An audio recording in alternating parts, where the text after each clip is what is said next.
Hello and welcome to this video on ions. Ions are something that get mentioned in movies, TV shows and books. They can be discussed in the classroom, textbooks and literature. In many of these situations and those in between, the nature and definition of an ion is often assumed or admitted. Ions are a classification of elements found on the periodic table. More precisely, the elements on the periodic table when they have a charge to them. A single molecule of any element has a neutron at its core. This is circled by protons and electrons in layers. When the outermost layer with neutrons and protons are in balance, with an equal number of each, you find the molecule has no charge. When the protons are greater in number, it is a cation or a positively charged molecule, very similar to the positive charge on the end of a magnet. When electrons are greater in number, the molecule is an anion and negatively charged, very much like the negative side of a magnet. This is all part of a convention. Electrons are negatively charged and protons are positively charged. Depending on the balance between these two, you will get a positively or negatively charged ion. It is possible for more complex, multi-molecule ions to exist. We will largely focus on single-molecule ions, as the concepts are fundamentally the same. There is, however, one exception of note. The total charge of the molecule is what defines an ion. The part of a molecule with a negative charge may be balanced by a positively charged area further away. This can occur because different elements have an average charge and this will differ between them. The charge can generally be found on the periodic table and is denoted by the column which corresponds to that particular element. Each column in the periodic table generally has a particular charge to it, and those elements in that column all have the same trait. The extreme right is completely neutral, as there is a balance between protons and electrons.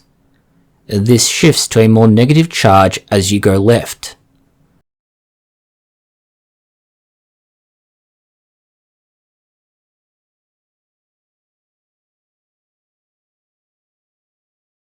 This means you can see a spread across it. The most reactive of all elements are those found towards the center of the periodic table. Those that are less reactive are further to the sides. When in isolation, this is not important, as the charge of the molecule is the total charge of the ion, while multiple element molecules will have an average charge taken from all of these. Ions are very important in chemistry and biology. This is because they carry electrical charges. These will wind up being attracted to each other, just like poles on a magnet. Two sides of a negatively charged molecule will repel each other, again, just like a magnet, and so applies to positive charges. When you have two opposite charges, they come together and form a chemical bond. This bond is called an ionic bond. The importance of this is simply put, the bond that is formed is stable, but it can also be readily broken. This means that if you have ions in your body, they can interact with other molecules within cells and other parts of your body that create more complex systems, and in doing so, can handicap the functionality of those cells, tissues, organs or organ systems. Radical oxygen species are an example of this when they're behaving in a pathological manner.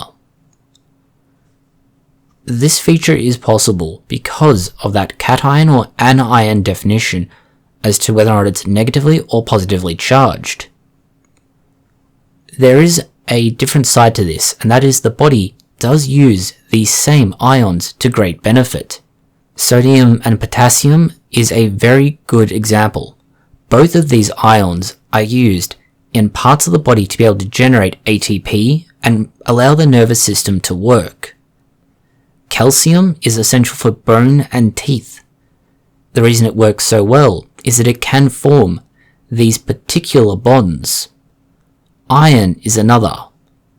Fe2+ is used, and it is extremely useful in hemoglobin. That negative charge allows for oxygen to bond to it and fill those free spaces, making the hemoglobin molecule very efficient and effective at transporting oxygen. Phosphorus is otherwise known as the P in ATP, and this is the body's primary energy product.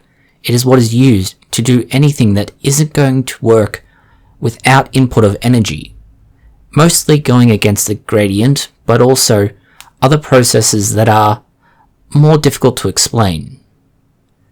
As you can see, an ion, although it is a relatively simple thing in theory, a charged molecule, the way it works in the body, the applications, and the ultimate way it's going to be doing what it's doing can be both very simple and very complex, and there's a whole gamut to this. The struggle will be not only finding out what it is, but how it's doing it in many cases. And that's why ions are very important, but also very interesting, and simply assuming knowledge of them or understanding really does belittle just how important they are biologically and chemically. Thank you for watching this video. If you found it interesting, consider liking, sharing, or subscribing. Please post any comments, questions, or suggestions that you have below.